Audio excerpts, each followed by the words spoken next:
Hello, good evening and welcome to Kaksha 13। I am Anshu और आज इस चैनल पर हम स्टार्ट करने वाले हैं इंग्लिश। तो इंग्लिश को स्टार्ट करने से पहले मैं कुछ बातें आपके साथ शेयर करना चाहती हूँ। वो ये है कि जो स्टूडेंट्स होते हैं वो यूजुअली क्या करते हैं, इंग्लिश सब्जेक्ट को लाइटली लेते हैं, यानी इंग्लिश पर इतना फोकस नहीं करते हैं और लास्ट के कुछ डेज यानी 10 to 15 डेज या 5 to 7 डेज में इंग्लिश को कंप्लीट करने के सोचते हैं, या किसी पीडीएफ की हेल्प ले लेते हैं या फिर किसी बुक से कुछ इंपॉर्टेंट टॉपिक्स करके चले जाते हैं, जिसका खामियाजा उनको भुगतना पड़ता है उनके रिजल्ट्स में। उनका एक अटेम्प्ट भी वेस्ट होता है और उसके साथ साथ उनका कॉन्फिडेंस भी लूज होता है। तो इस चीज़ को, इस मिस्टेक को ओवरकम करने के लिए कक्षा 13 लाया है आपके लिए इंग्लिश का complete video course batch plus test series plus practice sessions. तो जो भी हमारी अपकमिंग एग्जाम्स होंगी, जैसे अभी एमपीएसआई आने वाली है, उसके अलावा बैंकिंग की एग्जाम्स आने वाली है, एसएससी आएगी, तो उसके लिए आपको क्या करना है, प्ले स्टोर पर जाके आपको कक्षा 13 ऐप डाउनलोड करना है। वो आप कैसे करेंगे, आपको केवल टाइप करना है वहाँ पे KAKSHA और विदाउट एनी स्पेस आपको लिखना है 13 यानी 13। इस ऐप को डाउनलोड करने के बाद आपको वहाँ पर सब्जेक्ट वाइज पूरा कोर्स, एक कंप्लीट कोर्स अवेलेबल हो जाएगा। वैसे इंग्लिश का भी कोर्स आप वहाँ से अवेल कर सकते हैं। तो चलिए इंग्लिश को स्टार्ट करते हैं इंग्लिश के सिलेबस से। इंग्लिश के सिलेबस को हमने 3 पार्ट्स में डिवाइड किया है। पहला पार्ट है हमारा ग्रामर। तो चलिए ग्रामर में देखते हैं हमको क्या क्या टॉपिक्स कवर करने हैं। पहला टॉपिक है आपका आर्टिकल। आर्टिकल्स में हम देखेंगे use of a, an, the and no articles. Usually हम लोग क्या करते हैं, इनका यूज़ तो हम देख लेते हैं, पर हम कहाँ पर कंफ्यूज होते हैं कि कहाँ पर हमको आर्टिकल नहीं लगाना है। सेकंड टॉपिक है हमारा नाउन यानी संज्ञा। थर्ड टॉपिक है हमारा प्रोनाउन, वो देखेंगे। वर्ब देखेंगे जो बहुत ज़्यादा इंपॉर्टेंट है, इसका यूज़ देखेंगे। एडजेक्टिव्स देखेंगे, एडवर्ब देखेंगे, प्रीपोजिशंस देखेंगे। आजकल जो एग्जाम में क्वेश्चंस आ रहे हैं वो मैक्सिमम किससे आ रहे हैं, प्रीपोजिशन से क्वेश्चंस आ रहे हैं।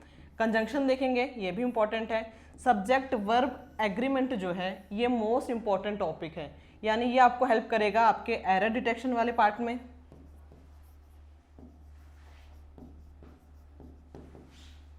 इसके अलावा आपके सेंटेंस इंप्रूवमेंट में,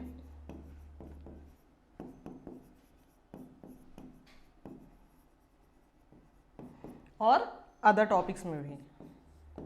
उसके अलावा हम देखेंगे नरेशन यानी स्पीच, डायरेक्ट स्पीच और इनडायरेक्ट स्पीच। हम देखेंगे voice, active voice and passive voice, और हम देखेंगे क्वेश्चन टैग्स। ठीक है, चलिए वोकैबुलरी में हम पढ़ेंगे सिनोनिम्स एंड एंटोनिम्स। सिनोनिम्स का अर्थ होता है समानार्थी शब्द, यानी जिनका मीनिंग क्या होता है, सेम होता है। और एंटोनिम्स से हम क्या समझते हैं, ऑपोजिट वर्ड यानी विलोम शब्द। एग्जामिनर क्या करता है, थोड़ा सा आपके साथ खेल खेल लेता है। कैसे, वो सिनोनिम्स ना पूछ के क्या पूछेगा आपसे, मोस्ट सिमिलर वर्ड।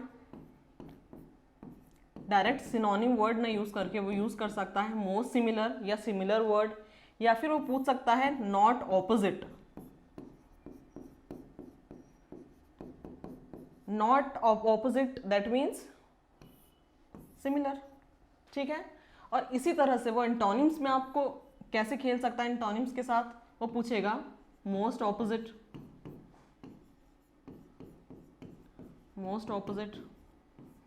या पूछेगा नॉट सिमिलर। तो हमको क्या करना है, क्वेश्चन को इसलिए हम कहते हैं कि हमें पूरा पढ़ना चाहिए कि एग्जामिनर हमसे पूछ क्या रहा है। ठीक है, चलिए नेक्स्ट हम देखेंगे ईडियम्स एंड फ्रेजेस, मुहावरे और लोकोक्तियां, जैसे ऑल्स वेल दैट एंड्स वेल, अंत भला तो सब भला। थर्ड हम देखेंगे फ्रेजल वर्ब, ये भी बहुत इंपॉर्टेंट है एग्जाम पॉइंट ऑफ व्यू से। फ्रेजल वर्ब क्या होता है, इसमें हमको वर्ब एक कॉम्बिनेशन में आती है जो एक नए अर्थ को बताती है। तो क्या कॉम्बिनेशन होता है, एक कॉम्बिनेशन होता है वर्ब प्लस एडवर्ब, और एक कॉम्बिनेशन आता है वर्ब एडवर्ब विथ प्रीपोजिशन। जैसे आपने एक वर्ड सुना होगा टेक ऑफ, प्लेन क्या कर रहा है, टेक ऑफ कर रहा है। ठीक है, ये किसका एग्जाम्पल है, ये हमारा है फ्रेजल वर्ब का एग्जाम्पल। चलिए एक चीज़ और आती है आपको एग्जाम में, वन वर्ड सब्स्टिट्यूशन। इसमें क्या होता है, वो एक आपको सेंटेंस दे देगा एक वर्ड को डिस्क्राइब करने के लिए, और फिर पूछेगा कि ये जो पूरा सेंटेंस दिया है उसके लिए आप एक वर्ड को बताइए। कि वो जो सेंटेंस है वो डेफिनेशन होगी उस वर्ड की और आपको वो वर्ड टिक करना है। नेक्स्ट आपका आता है मिस स्पेल्ट वर्ड। आजकल ये भी एग्जाम में आ रहा है। मिस स्पेल्ट वर्ड्स में हम कुछ इंपॉर्टेंट वर्ड्स को देखेंगे जो बहुत ज़्यादा कंफ्यूज करते हैं स्टूडेंट्स को। जैसे रिसीव, वो इसकी स्पेलिंग को चेंज करके दे देगा आपको, यानी आई यहाँ पर दे देगा, उसके बाद ई देगा, और फिर ऐसे कुछ कॉम्बिनेशन बना के आपको पूछेगा कि बताइए कि करेक्ट स्पेलिंग क्या है रिसीव की, या फिर बहुत सारे वो वर्ड्स डिफरेंट वर्ड्स दे देगा और फिर आपसे पूछेगा कि बताओ इन सब में से करेक्ट स्पेल्ट वर्ड कौन सा है या रॉन्गली स्पेल्ट वर्ड कौन सा है। ठीक है, उसके बाद एक तरह का क्वेश्चन आता है, वो आता है वर्ड स्वैप। वो क्या करेगा एग्जामिनर, आपके साथ कुछ वर्ड्स को बोल्ड करके 4 या 5 वर्ड्स को या फिर 2 या 3 वर्ड्स को बोल्ड में कर देगा और फिर पूछेगा कि हम कौन से वर्ड्स को किसके साथ एक्सचेंज करें कि हमारा जो सेंटेंस है वो करेक्टली फ्रेम हो जाए। उसके बाद हम देखेंगे होमोनिम्स एंड होमोफोन्स। ये कुछ ही एग्जाम्स में पूछते हैं, बट फिर भी हम ये टॉपिक को देख लेंगे। इसमें क्या होता है, जैसे एक वर्ड है रिंग। रिंग वर्ड तो एक है लेकिन इसके मतलब 2 निकल के आते हैं। एक आपने देखा होगा फोन रिंग, और एक होता है जो हम पहनते हैं रिंग एज एन ऑब्जेक्ट। ठीक है, और होमोफोन्स क्या होता है, जिसका साउंड सेम होता है बट स्पेलिंग और उनका मीनिंग अलग होता है। जैसे बाय साउंड, अब बाय से ये स्पेलिंग भी हो सकती है, बाय से ये भी हो सकता है, और बाय से ये भी हो सकता है। इनकी स्पेलिंग और मीनिंग तो अलग अलग है लेकिन साउंड क्या सेम आता है, बाय। ठीक है, और उसके बाद हम लास्ट में देखेंगे कंफ्यूजिंग वर्ड्स। ये भी इंपॉर्टेंट है। कंफ्यूजिंग वर्ड्स में क्या होगा, हम देखेंगे difference between affect and effect. ऐसे और वर्ड्स हैं जैसे प्रैक्टिस, प्रैक्टिस, एक में ऐसा आता है एक में सी आता है, वो हम देखेंगे। उसके बाद लास्ट में हम देखेंगे कॉम्प्रीहेंशन वाला पार्ट। कॉम्प्रीहेंशन किससे मिलके बना है, कॉम्प्रीहेंशन हमारा जो है वो मिलके बना है हमारा ग्रामर प्लस वोकैब से, यानी वोकैबुलरी से। कॉम्प्रीहेंशन वाले पार्ट को आपको इम्प्रूव करने के लिए यानी अच्छा करने के लिए आपको ये दोनों पार्ट को अच्छा करना बहुत ज़रूरी है। क्योंकि कॉम्प्रीहेंशन का मतलब क्या होता है, कॉम्प्रीहेंशन का अर्थ होता है अंडरस्टैंडिंग। यहाँ पर एग्जामिनर आपकी चेक करेगा कि आपको इंग्लिश को लेकर आपकी अंडरस्टैंडिंग कितनी है। ठीक है, कि आप केवल रट के आए हैं इंग्लिश को या फिर एक्चुअल में आप इंग्लिश को समझते हैं। तो इसमें आपसे वो पूछेगा एक रीडिंग कॉम्प्रीहेंशन दे देगा, यानी अनसीन पैसेज।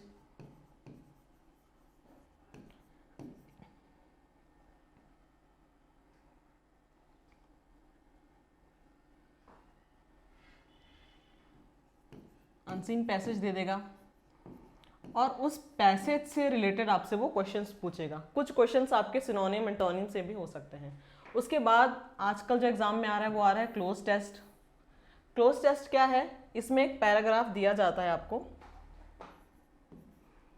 और इस पैराग्राफ में कुछ ब्लैंक्स आपको एग्जामिनर दे देता है, ABC या 1 2 3 4 नंबरिंग करके। उसके बाद फिर वो क्या करता है, ऑप्शंस देता है। यानी ए के लिए वो 4 ऑप्शंस देगा कि इस पैराग्राफ में ए के स्थान पर कौन सा वर्ड आएगा। नेक्स्ट वो आपसे पूछेगा कि बी में क्या आएगा, 4 या 5 ऑप्शंस दे देगा। ठीक है, तो वो हम देखेंगे, उसके टाइप्स देखेंगे। फिर हम देखेंगे पैराजंबल। ये भी one of the most important topic है। जो अभी हमने देखा था कि व्यापम की मोस्टली एग्जाम में बच्चे जहाँ कन्फ्यूज हुए थे, जहाँ स्कोर नहीं कर पाए थे, वो क्या था हमारा पैराजंबल, जो आपको PQRS के फॉर्म में आया था, है ना। बच्चे आज के इसको PQRS बोलते हैं क्वेश्चन। इसमें क्या कर देगा, एक पैराग्राफ को वो कुछ सेंटेंस में डिवाइड कर देगा, 5 या 6 सेंटेंस में डिवाइड कर देगा। और वो क्या करेगा, जैसे एक पैराग्राफ को यदि मैंने 6 सेंटेंस में 6 पार्ट्स में डिवाइड किया, तो वो आपका फर्स्ट और लास्ट यानी फर्स्ट और 6th पार्ट अगर 6 पार्ट्स में डिवाइड है, उसको वो फिक्स कर देगा और फिर बोलेगा कि इसके बाद आपको क्या करना है, PQRS को अरेंज करना है, और फिर उसके वो ऑप्शंस दे देगा आपको। या फिर वो क्या कर देगा, डायरेक्ट आपसे अरेंज करने को बोलेगा विदाउट फिक्सिंग एनी सेंटेंस। ठीक है, यानी S1 और S6 ना फिक्स करके आपको डायरेक्ट वो क्या पूछेगा कि आप PQRS को अरेंज करो। उसके बाद लास्ट में हम देखेंगे पैरा कंप्लीशन के कुछ एग्जांपल्स किस तरह से क्वेश्चंस आते हैं, क्योंकि बैंकिंग में यूजुअली पैरा कंप्लीशन आता है मेंस के एग्जाम में। पैरा कंप्लीशन में क्या होता है, पैरा कंप्लीशन में क्या होगा, आपको कुछ जो पैराग्राफ है,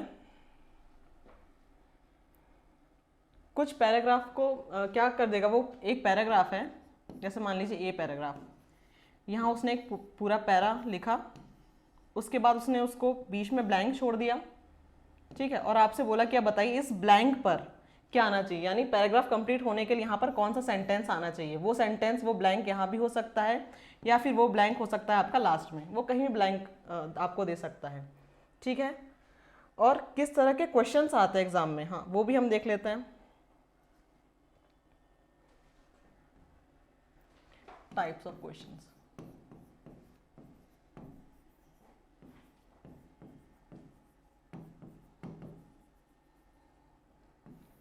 कि एग्जाम में हमें किस टाइप के क्वेश्चंस आते हैं, चलिए वो देखते हैं। पहला आता है हमारा फिल इन द ब्लैंक्स।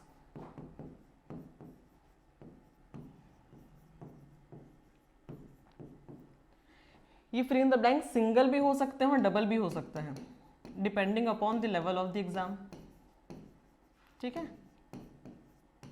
यानी एक सेंटेंस में वो एक ब्लैंक भी दे सकता है या फिर डबल ब्लैंक भी दे सकता है, ठीक है, जिसे डबल फिलर्स या सिंगल फिलर्स भी कहते हैं।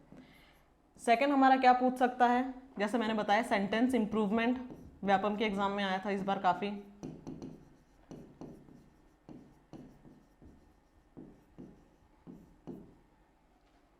ठीक है। सेंटेंस इंप्रूवमेंट में क्या होता है कि आपको एक सेंटेंस दे देंगे, उसके कुछ पार्ट को वो बोल्ड कर देंगे या फिर कुछ पार्ट वो ब्रैकेट में लिख देंगे, और आपसे पूछेंगे कि ये जो पार्ट बोल्ड किया है, यानी ये जो पार्ट को हमने ब्रैकेट में लिखा है, उसका जो यूज़ हुआ है सेंटेंस में वो करेक्ट है कि नहीं। अगर वो करेक्ट है तो कोई बात नहीं, आप नो इम्प्रूवमेंट में टिक करके आगे बढ़ जाएंगे, और अगर वो करेक्ट नहीं है तो उसके लिए जो बेटर ऑप्शन है वो आपको क्या होगा, ऑप्शन में जो आपको बेटर ऑप्शन होगा उसको आपको टिक करना है, ठीक है। तो इसका एक टाइप देख लेते हैं अभी।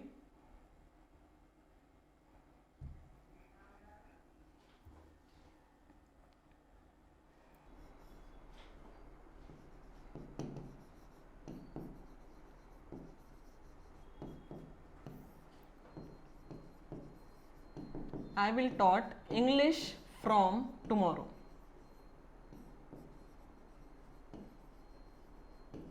ठीक है।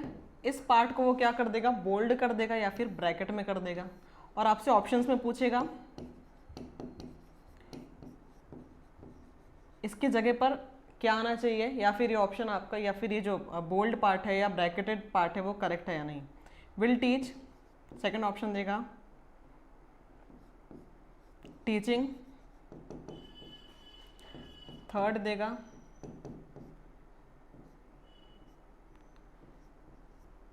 विल बी टीचिंग, और लास्ट पार्ट वो दे सकता है नो इम्प्रूवमेंट, ठीक है। तो यहाँ पर आपको बेटर ऑप्शन, क्योंकि आपको सीधे से दिख रहा है कि ये क्या है, ये स्ट्रक्चर हमारा गलत है। विल यानी कोई भी मॉडल के साथ क्या आता है, हमेशा वर्ब की फर्स्ट फॉर्म आती है, यानी यहाँ पर क्या है, ये जो पार्ट दिया हुआ है ये गलत है। इसका बेटर ऑप्शन क्या होगा, will plus teach, that means will plus verb की फर्स्ट फॉर्म, ठीक है। चलिए इन तीनों पार्ट्स को हम कवर करेंगे टॉपिक वाइज डिटेल में, और इनसे रिलेटेड लाइव क्लासेस के लिए और प्रैक्टिस सेशन और प्रीवियस ईयर क्वेश्चंस के लिए आपको क्या करना है, अभी प्ले स्टोर पर जाके आप डाउनलोड करिए कक्षा 13 ऐप। Till then, thank you, have a nice day, bye bye.